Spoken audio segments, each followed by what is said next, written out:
30 సంవత్సరాల తర్వాత మొట్టమొదటిగా ప్రధాని మోడీ పోలాండ్ కానీ లేకుంటే మరి యుక్రెయిన్ కానీ దర్శించడానికి గల కారణాలు ఒకసారి చూసుకుంటే ముందుగా పోలాండ్ గురించి చూసుకుందాం.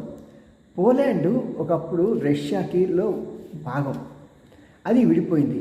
అయినా ఇప్పుడు నాటో దేశాలతో కలిసి ఉండటం మూలంగా రష్యాకి శత్రువుగా మారింది.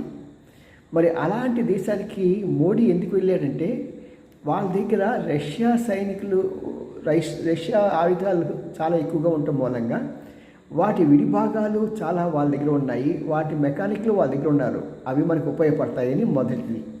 రెండవది, మన బ్రహ్మోస్ తర్వాత తేజస్సు లాంటి ఆ యుద్ధ విమానాలు కానీ లేకుంటే క్షిపణులు కానీ అమ్మడానికి అవకాశం ఉంటుందేమో అని టెస్ట్ చేయడానికి వెళ్ళాడు. ఏదేమైనా మోడీ గట్టి పిండమని బాబు